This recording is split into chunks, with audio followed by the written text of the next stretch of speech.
Game Connect.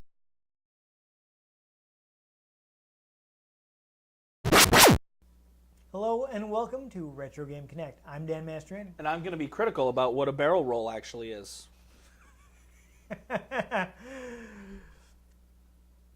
right, I think that was more of a bit for the sequel, but anyhow, we are playing.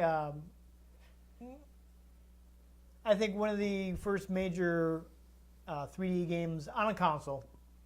We will specify it as on a console. There were a few things on home computers before this, but this was very revolutionary to see on your home system. Of course, we are playing Star Fox for Super Nintendo. Star Fox. Yes. Star Fox was, of course, created by Nintendo in cooperation with Argonaut Software. Of course. Yes. Yes. Yes. It uses the Super FX chip, which is basically a coprocessor designed to do all the math that the Super Nintendo wasn't quite fast enough to do, so that they could get it running polygons. It's like your math tutor. Yes. Yeah, so basically, Argonaut Software, of course, was... they worked in... they're a British studio. Led by Jason.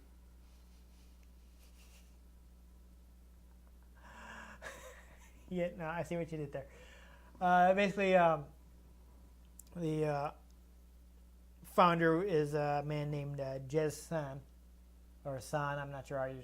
Jez San? Yes, that is... I think it's short for Jeremy. Sure. Yeah, I don't know. Sure. Jez San. Yeah, yeah. Who knows? Maybe that was actually a reference they were making. I don't know. It's a little suspect. Yeah. Coincidence? I think not. But they first got Nintendo's attention by breaking the copy protection on the Game Boy. So they broke the law. Well, I think they reverse engineered it, which is technically legal. They reversed the polarity of the neutron flow. Yes, they reversed the polarity of the neutron flow. But the way the copy protection on Game Boy worked is people who play Game Boy games remember that every time you play a Game Boy game, what you get that little Nintendo logo scrolling down, right? You get the word Nintendo. Sure. We've played Game Boy games before. How many times do we have to go over the fact that I don't remember half of what we record? Yeah, clearly. But you get to people who do remember we played things like that happened. 2 Game Boy games so far. I played like 4. That's what. See? Anyhow, I remember playing the GBA, and that in which my also day. started with a Nintendo logo. Well, see, you referenced that, and I know what you're talking about. You start out with a Nintendo logo. It comes down. You get a ding, right? The way the copy protection worked, it was that graphic was stored in the game cartridge, and the Game Boy checked to make sure it matched up. So what Argonaut figured out was that it does 2 checks, and only 1 check has to have to match up. So if they put that in there and saw Nintendo, one time you could actually have a different graphic pop up on the screen, and it wouldn't. So it could be like Nintendo Hell Hydra. Yeah. Yeah, no, they could, actually, I believe I've heard some, like Chinese pirate cards will actually put a different graphic up. But you see, the thing is, the way it worked is like, well, you'd be violating their trademark if you put Nintendo up without their permission. So if a different graphic comes up, you're technically not breaking their trademark, so you're not technically breaking the law, and you can make Then you can make your Carby game. Yeah. But basically, Argonaut didn't want to make pirate games. They just wanted to impress Nintendo. So basically, they figured out how to get around the copy protection. And they basically, reverse engineered the system.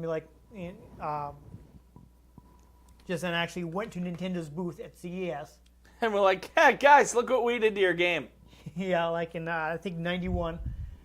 And it was like, hey, look what we can do. We figured out how the Game Boy works. We'd like to work with you guys. Like, they demonstrate, like, hey, see how we can figure out how to work your hardware. And I think, okay, that was pretty impressive. And they actually got a You call. know, but banks won't hire you if you rob them. No, no. But they Learned didn't that the actually hard rob way. them. They created a tech demo. Sure. Yeah. Well, it worked because they actually got a call from Nintendo. They got an appointment to make a presentation to Hiroshi Yamauchi. And they actually ended up, Jez and one of his... Jez-san and the Yes. Argonauts. Yes, one of his programmers, Dylan Cuthbert, who today is the founder of Q Games. He runs Q Games now. They do the Pixel Junk games, if you've heard of those.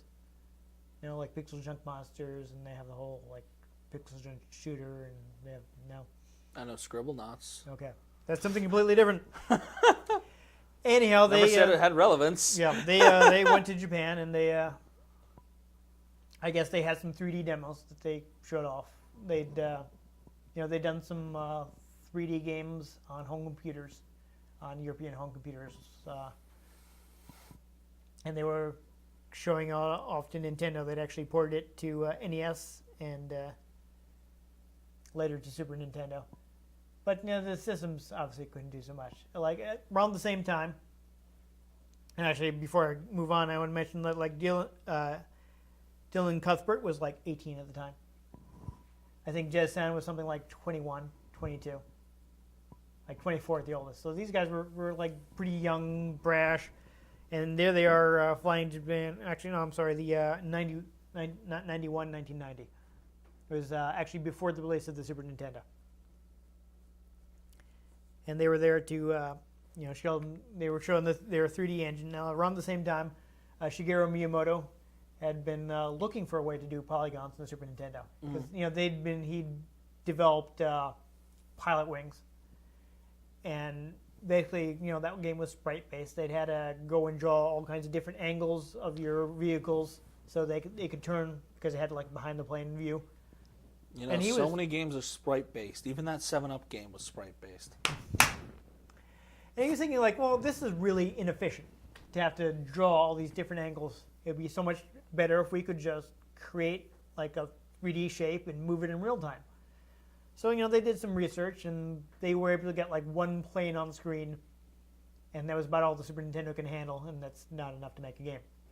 So, he's talking to their hardware guys, and it's like, hey, we want to do the thing. Can you help me out? And they're like, help us do the thing. They're like, yeah, the Super Nintendo, no, it's not designed for that. It can't do that. It's good at moving background layers. That's cool. So he wasn't able to do it. So basically it was kind of like fate that they would come around and have that demo at the same time. And they're like, hey, can you help us out? And they're like, well, we ported this thing to Super Nintendo. This is about all the Super Nintendo can do. We're not going to be able to get a good 3D game with your stock hardware. But tell you what, let us design a chip for you. We'll create an add-on chip. Let us do this thing for you. Yes. So that you can do some things for us. Yes. You know what I mean? Basically, Jez-san promised to Nintendo that we will create this chip that will be 10 times as fast as the Super Nintendo at doing the 3D math that you need to do for polygons. And he was just basically bluffing. He made him this big promise that he didn't actually know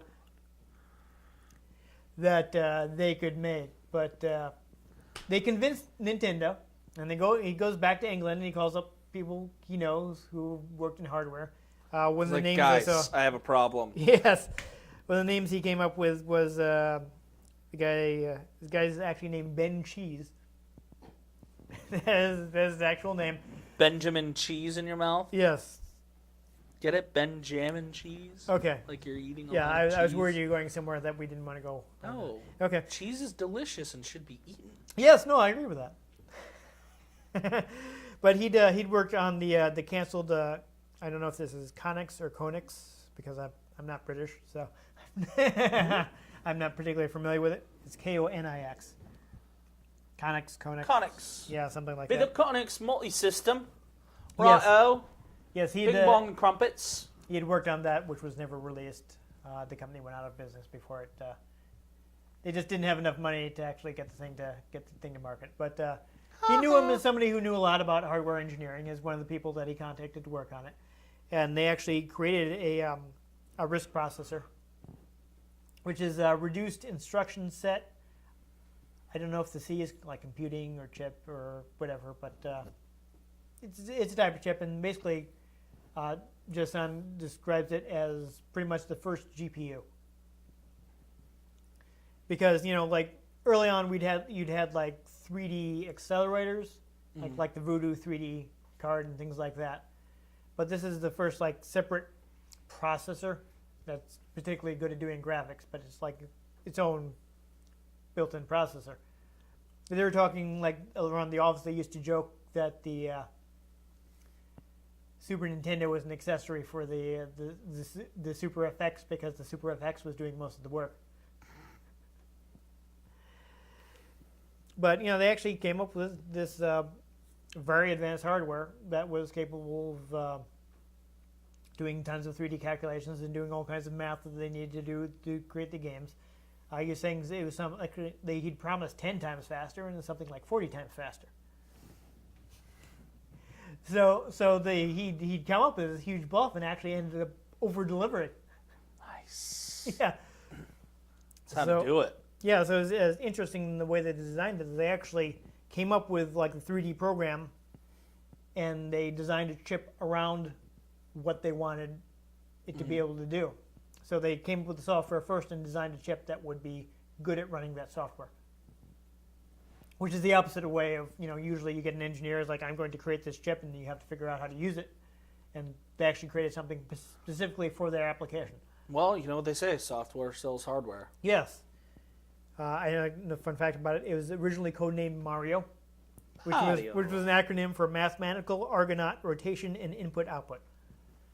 Though Nintendo ended up changing it to Super FX.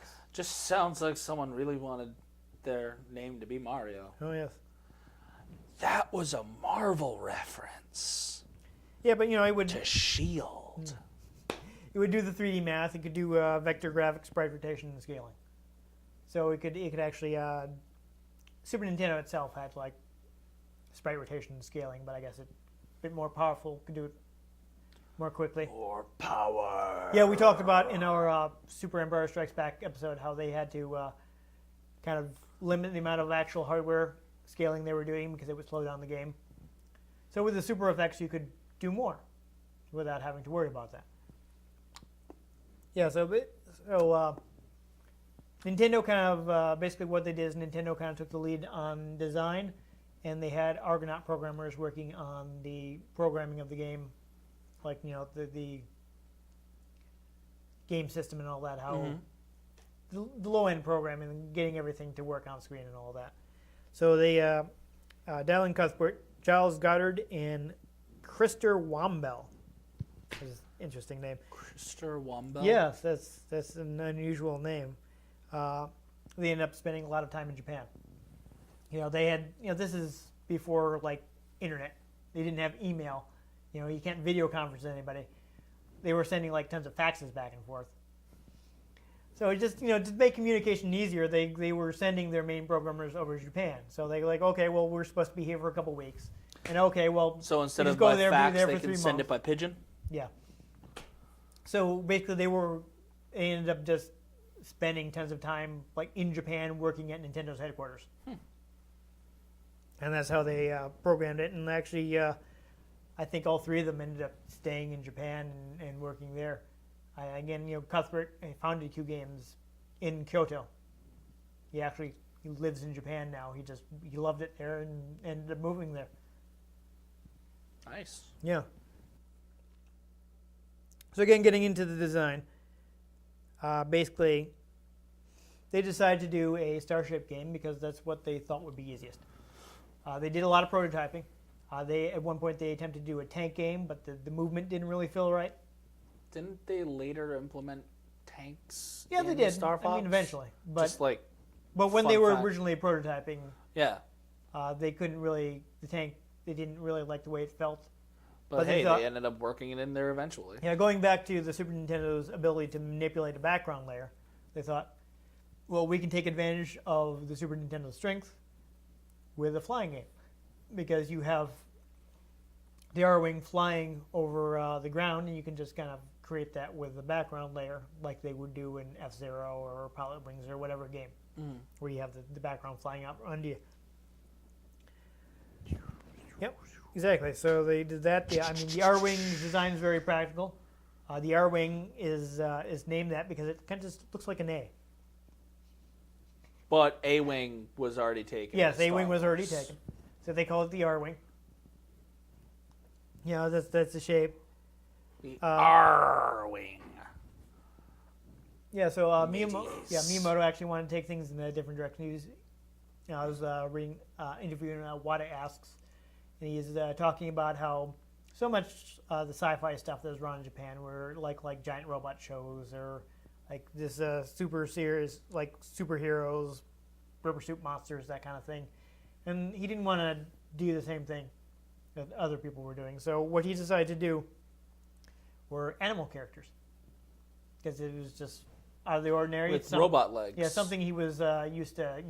I guess he'd been drawing for a while. Because if you haven't watched previous episodes, I think we've mentioned that, of course, Miyamoto's an artist. At one point, he was thinking about drawing manga, and if he hadn't ended up getting into the video game industry, he might have been working for Shonen Jump or something. Who knows? Yeah, you never know. So around the time where Nintendo's headquarters was, they were about 15 minutes from a shrine called Fushimi Inari Taisha. The god that's the shrine to is the messenger of that god is a fox. And the reason he was thinking of the temple was that you fly under a lot of like arches and things like that. And I don't know if you've ever seen like the big red arches they have in temples in Japan. Maybe? It's a very iconic image. It is, I'm going to try to say this right, they're called a torii. But there's the big red arches. You look up any picture of a shrine, you'll likely see an arch like that. So that made him think of the arches of the nearby temple. And nearby temple was associated with foxes, so he got the idea of using a fox. And the reason it's actually called Star Fox instead of like using the Japanese word for fox is because there was a local boys baseball team called the Inari Foxes. So that's why he ended up using the English word fox instead of the Japanese word. And for the other characters, I guess the designer, whose name is Takaya Imamura, was just drawing on Japanese folklore. They didn't give any specific examples. I get the feeling it was like, this interview was obviously conducted in Japanese. Mm-hmm. They probably didn't actually feel the need to flesh it out because it's probably the kind of stuff like a Japanese person would be like, oh, yes, of course. Ah, yes, of course. But, Pepe being a hare and Falco being a pheasant were just references to Japanese mythology. Falco's a pheasant? Apparently, yes. I didn't realize that either. But I was reading the interview. It was like Falco, he's a pheasant. Like, oh. I mean, I can see it. Yeah. But why would you name him Falco? I don't know. I mean, pheasanto isn't exactly. Yeah. I guess it sounded better than pheasanto. Phaso? Yeah, I don't know. Puncha you facer? What? What? I don't know how Rock Me Amadeus fits into this, but. Falco. It's a German techno. Oh, was that the name of the band? I did not remember that. Anyhow, but there's a Japanese expression, fighting like dogs and monkeys, which is why you were working for Sergeant Pepper, the dog, and your enemy is Andros, the monkey. Though I think he's actually an ape, but still. Close enough, I suppose. Sergeant Pepper leads his Lonely Hearts Club. Yes, certainly. That obviously, of course, is a very obvious Beatles reference. Sergeant Pepper gets by with a little help from his friends, the Star Fox team. Yep. And Slippy doesn't actually fit into the mythological thing, but he may have been inspired by a employee on the team who kind of used a toad as his trademark. He would like to have little toad doodles on things that he handed in. And not the dancing frog from Looney Tunes? No. Hello, my baby. Hello, my honey. Hello, my ragtime gal. Yeah, no, not that. Michigan J. Frog. Yes, Michigan J. Frog. Michigan J. Frog. Yes. No, that's not the That was reference. probably one of my favorite short Looney Tunes episodes ever. Oh yeah, they made him like for a while he was the He was the WB mascot of the mascot. Yeah. Had the WB. Yes. Back was, and that mutated into CW, and I don't even know who owns it now. And, Well, it's still CW, but I think Warner Brothers still owns it. yeah. A lot of Well, DC stuff. I'm trying to remember that. Didn't they merge with UPN or something? Isn't that how Oh. how it happened? I don't know. I remember that I like UPN's cartoon block. They had like a bunch of. I think Supernatural is the only show that's still on from when it was the WB. Yeah, I don't know. That show's been on for a long time. I fell off.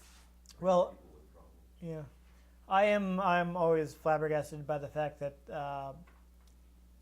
Smallville was on for 10 years. I seriously watched that show for 10 years. I don't know, man. Ah. Anyhow, I never watched it. yeah, Not a huge Superman fan. I like Superman, but well, he got like one shot of Superman, which for some it was anyhow. Star Fox, let's play it. Woo!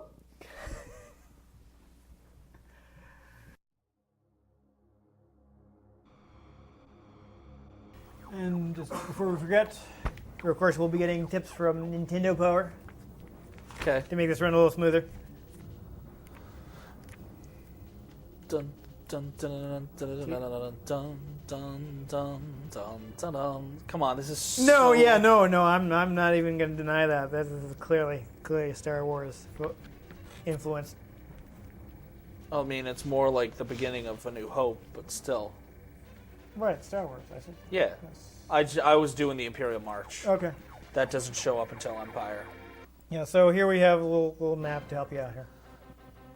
So Star Fox. I didn't even mention the.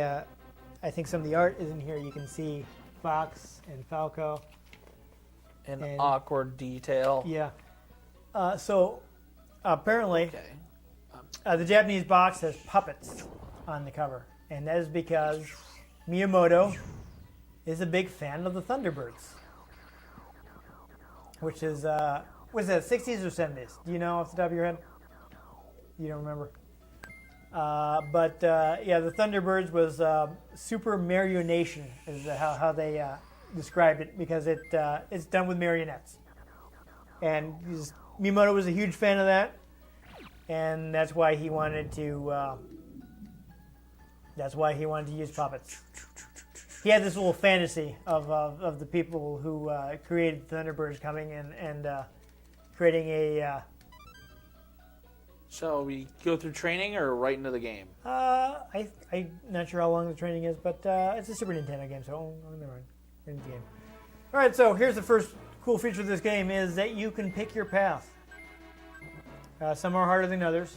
Like if you take the path straight to Venom, it's pretty rough. So we probably don't want to do that right off. There are lots of secret stages and stuff too. Though I have not played a lot of Star Fox, so I don't necessarily know where they are. I feel like level 1 is the easiest. Yes, we should probably do that since we've never played it. I've literally never played a Star Fox game Yeah. ever. So Star we Killer get a little mission briefing. So you start off. Our last resort is to counterattack Venom, although we don't know why they attacked us in the beginning. I don't know. There's a backstory somewhere. There was actually there was a comic that ran in Nintendo Power that was written by Benimaru Ito. I feel like the SSV Normandy was influenced by the R-Wing. Possible. Now, as you see, you have your wingmen. They actually do show up during stages, and you can. They might be being chased by somebody, and you can help them out by taking out the enemy that's on their tail. And you'll get a better score at the end of the game if you help out your wingmen. So as you can see, it's not super complex. Okay, here we go. Yeah, this is a pretty early 3D game. I think you can get bonuses. Yeah, you definitely want to fly through there. Ooh, careful. You can bump into the side, so watch out for that.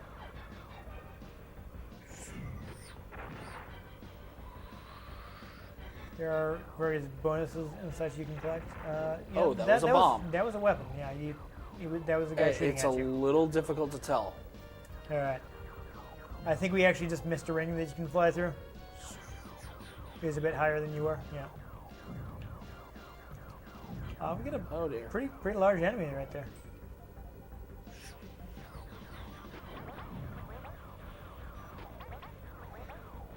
Oh, you stole Pepe's kill. He's not happy with you. Discount ATST. Yeah. Well, I mean, this is the first time they've done a 3D game. They couldn't afford to have too much of a budget.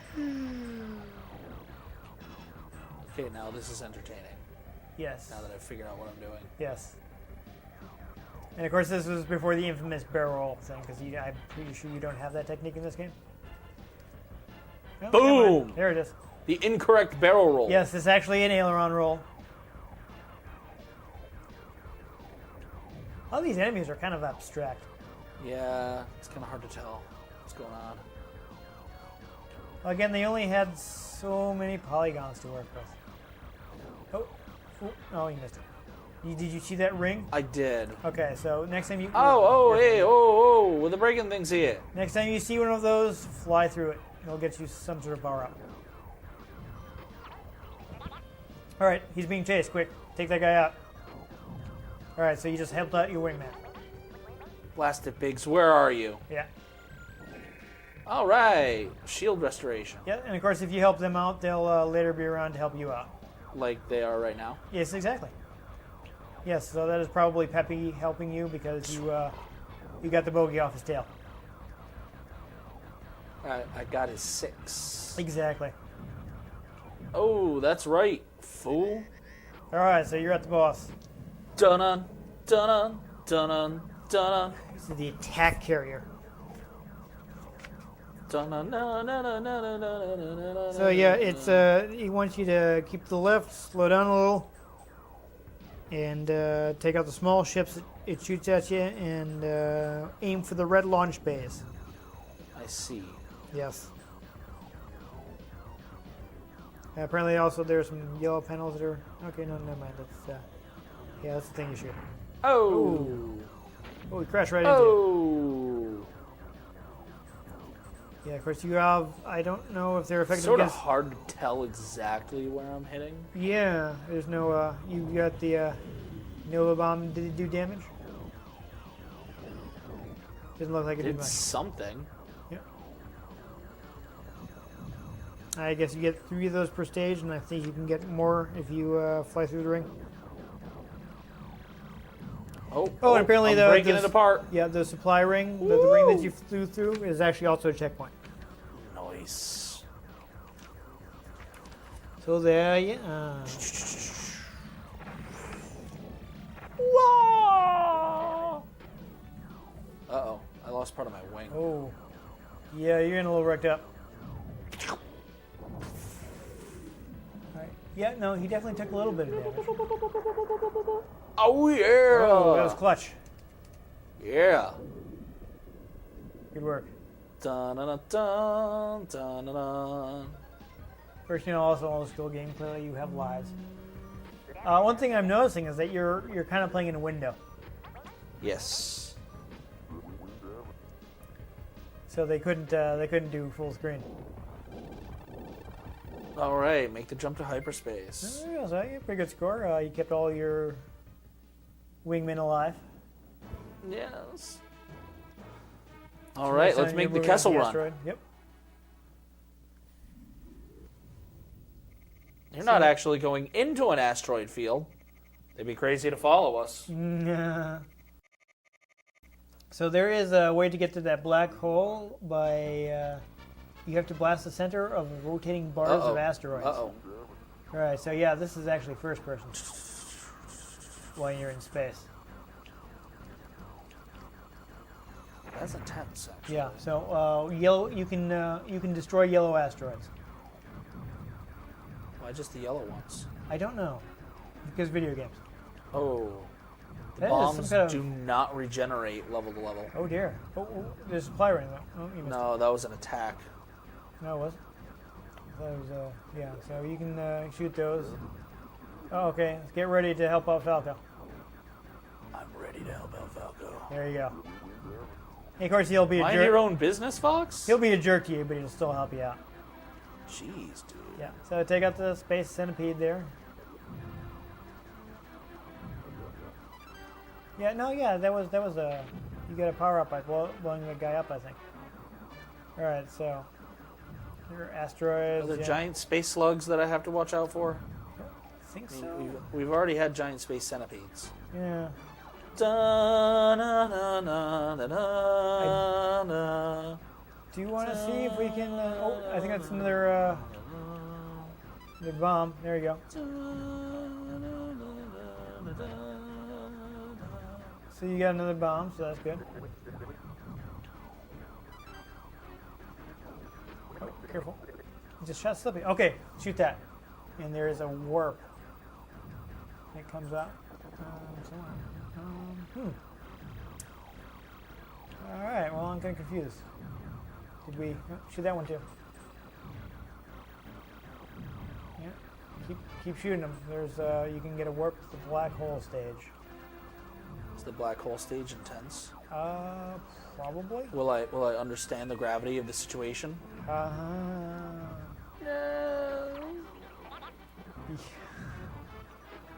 Oh, we gotta Why is help everything out. in the future so heavy?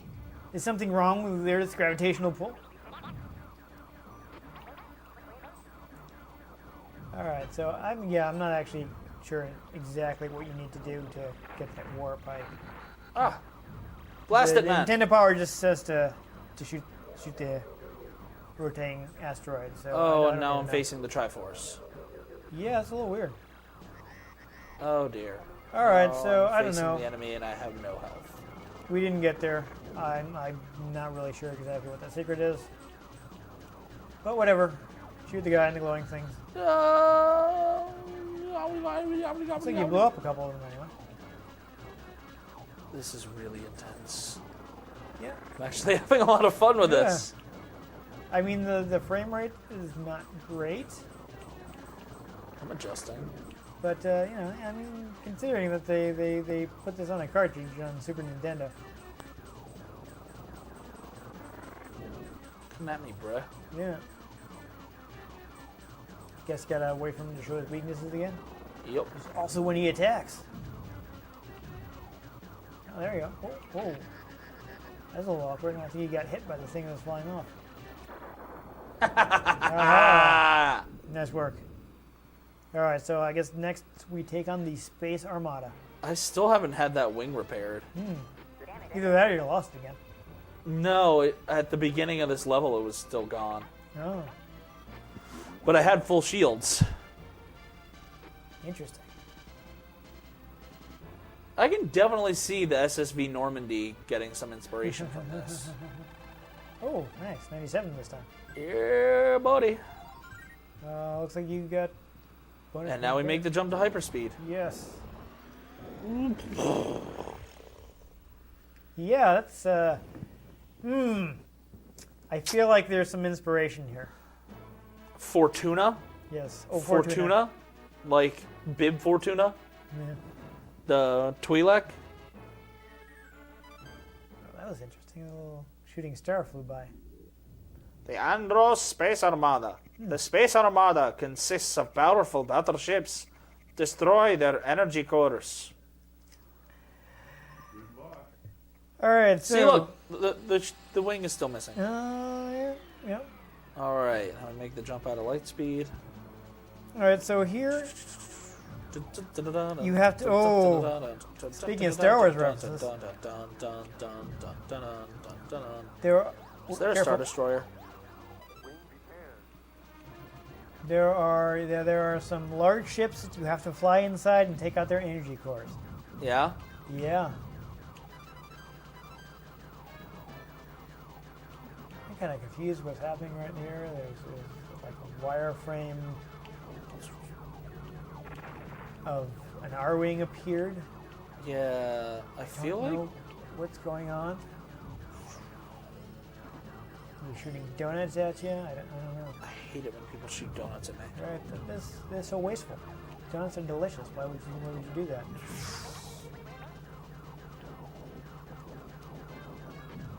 All right, so we're We're flying inside the space station. yes. Oh, okay. So you're gonna want to not run into this. Oh, this is a trench run. This is a trench run. Yeah.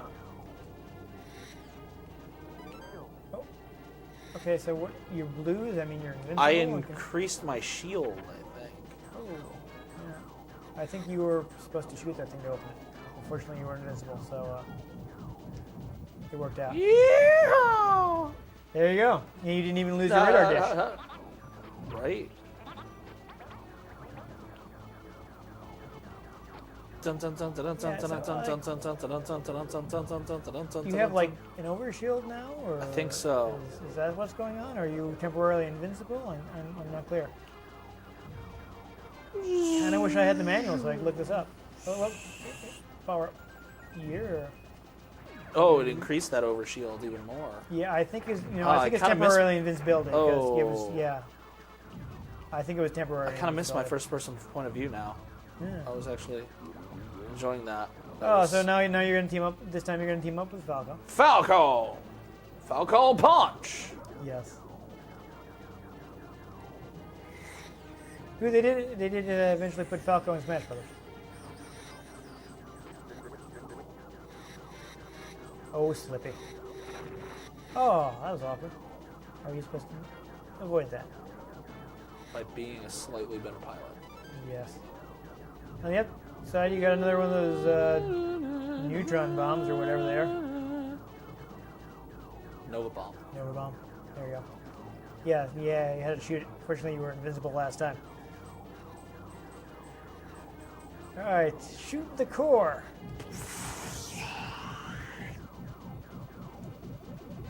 Falco, break off. See if you can't go back to the surface. See if you can't bring some of those TIE fighters with you. Yeah. Yeah, more evidence that everybody loves Star Wars. I mean, really. Yeah. Ah, blast it, Biggs. Oh, you better see if you can get R2 to lock down the stabilizer. No. There you go. Power up ring. You fill your health. There we go. You're going all right. I'm not sure if there. Now, did you see if there was a way to change your perspective? I'm a little busy. Okay. That's how it is. Like, there are a lot of bullets on screen. No, right yeah, now. no, I see that. Like, it forced perspective change once you started inside the ship. Right. Although first person would be great right now. I don't know. You kind of want to see your ship so you can see, make sure you're actually avoiding that yeah, stuff. but I can't see everything on the screen.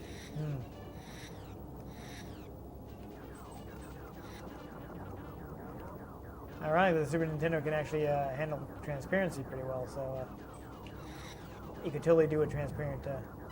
I mean, I don't know if it's a problem with the polygons when you're using the.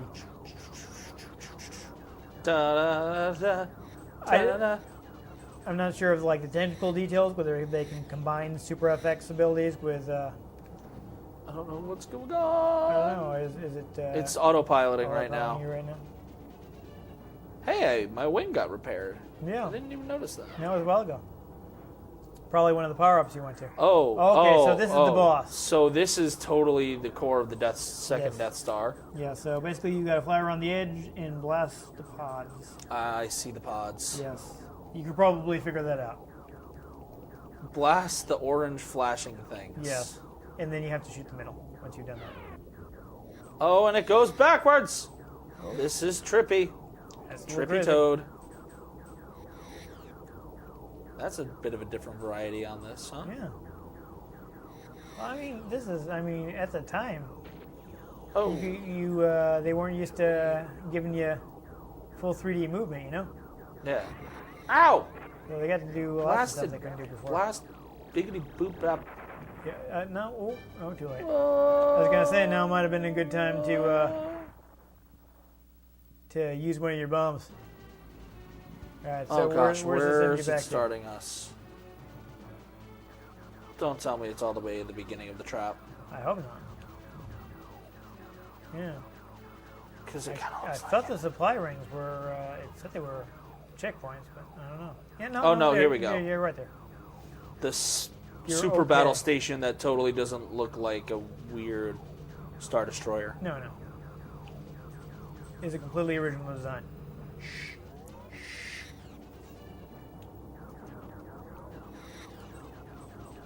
I like how they give you that one door at the beginning and then they blast you with a bunch of those same doors later. No, yeah, they got. So kind of teach you the concept. Yeah, exactly. That's one thing Nintendo's good about with their designs. Ow. Ow. These are moving differently than last time. Ah! Oh dear. They get those rings with a little more health.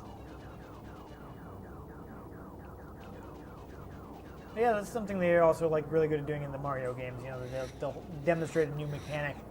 And in then they'll Pokemon, freaking, too. Yeah. So that is pretty cool.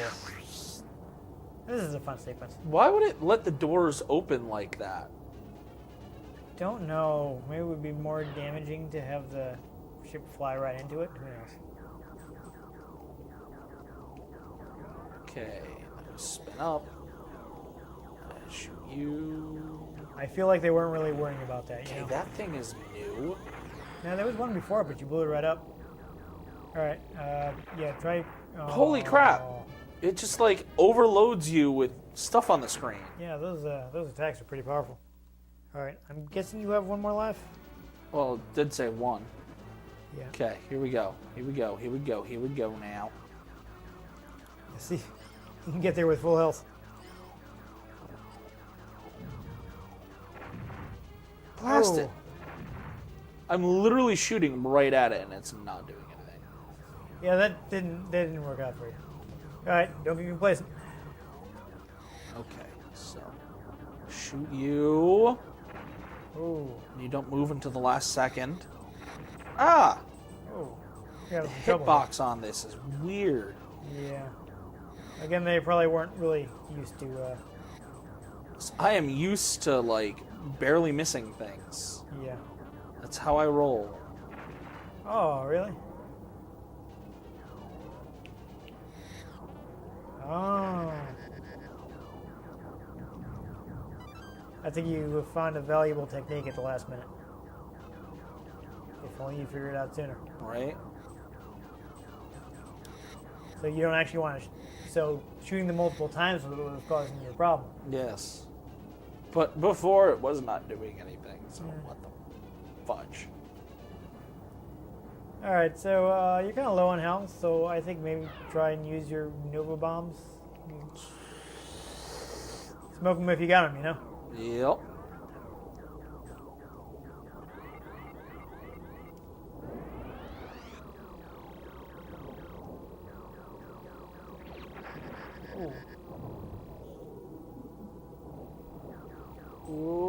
Yeah, those energy balls are really powerful. Yeah, and there's like no way to dodge them.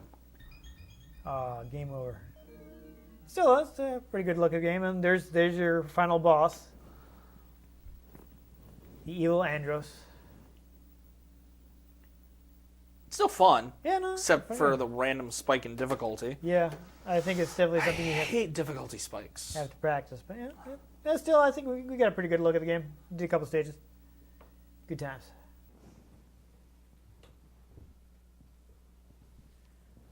That was fun. Well, no, I think especially considering that it's like the first 3D game on the Super Nintendo. Yeah. It's actually pretty good. Obviously, the graphics aren't quite as good as Star Wars Arcade, which we played in our first episode. But you're also considering that they're doing this on a Super Nintendo, and that was a 32X game, which has like multiple processors crammed in. It's like $100 It was something like a $250 accessory. In the meantime, this is a chip that's in a retail price video game. So Yeah. it's like $60, $70 for that cartridge. And you're getting 3D on it. So that's Oh. pretty impressive. I mean, the frame rate is not amazing, but, still puts a decent amount of stuff on the screen. Could use a bit of a tighter hitbox, but Yeah, you can only do so much. Super early. Because I'm a narrowly missed stuff kind of guy. You know. Yeah, I mean, right now I do not have a copy of the game. I would like to. I get the feeling that Star Fox 64 is where they really Fleshed it out. hit it. Yeah. So I wish I had a copy. We can check that out, but maybe I will be able to acquire one at some point in the future and be able to play it. Who knows? Who knows? Yeah. Who knows what the future holds? But either way, though, I mean, again, for how early this design was, at least on consoles. Yeah. I mean, I know people, especially people who are from the UK and are used to working with British microcomputers, will be like, "Hey, we had Elite and all these other 3D flying games for years, and in America we kind of really didn't." So Yeah. I don't know how much inroads they made in Japan either. So I feel like this is a bit more revolutionary on our side of the ocean. I mean, still, it was a good game. Yeah, it's also- it had a random difficulty spike, but for the most Yeah, part, more of an arcadey take too Yeah. than those computer games, which featured a lot of like space trading and flying through space Yeah. and exploring and things. I kind of like the random perspective switch. This one when is you- more of a rail shooter. Yeah. You've got your prescribed path and you can move around it, but you're not really flying wherever you want. Yeah. So that's one of the things they would introduce in Star Fox 64 is the all-range mode where you could just kind of fly around a bit more. Like fighting bosses, you'd be able to kind of circle around them and things like that. But you wouldn't really quite get that more open-worldy feel until like Rogue Squadron. Yeah. So interesting to note, of course, is that there was a Star Fox 2 in development. It was pretty much completed, but they ended up shelving it because they felt it would come out too close to the Nintendo 64, and they wanted to make more of a clean break. Though ironically, because the N64 was delayed, they probably could have released it and not had that problem. So somewhere out there, someone has a flash drive with that on there. Yeah, well, I mean, it's again, not recommending anything, but it is a factual statement. It is floating around the internet. Hey, why not? Yeah, so it's out there. That's all I will say about it. That it is in fact out there.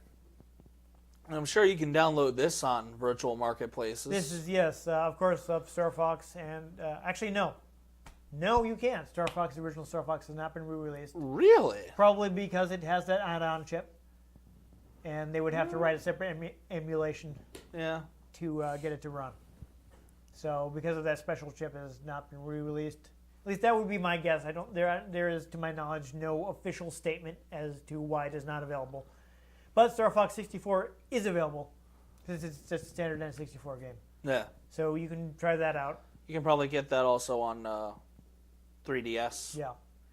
There was a remake on 3DS, so that is available on 3DS. Remake or re-release? They went in and made some changes. So it's got like a new gyro mode where you can play with by tilting the That's 3DS. intense. Yeah, they updated the graphics too. So Well, because I know like the Ocarina of Time. I guess was like a mostly remaster. a port. Like Yeah, remaster might be remaster. the way to put it. Remaster is more of the idea, I think. So that's out there. But of course, this was a very popular game. So Yeah. it may be jacked up. The price may be jacked up a little because it's popular. So. But there are carts that still exist, Yeah. I'm sure. But my point is, of course, the carts are out there and they're findable. And they're probably expensive. They might be a little more expensive than they might be for a game that's common just because it's got name recognition. Yes. And the market's kind of inflated right now. Yep. Yeah. Which is a shame because I want to Shame. games. I wish I bought more stuff when people are like, Nintendo, Super Nintendo, who wants that anymore? We have 3D games now. Yeah. Yeah, I would like to have taken more advantage of people's disinterest, but only had so much money. Either way, though, I think still a pretty fun game. If you find it for a reasonable price and you have a Super Nintendo, you might want to check it out. Or check out the other games in the Yes, series. other games in the series, which were several. Yes. Maybe not Dinosaur Planet. I don't even know about that.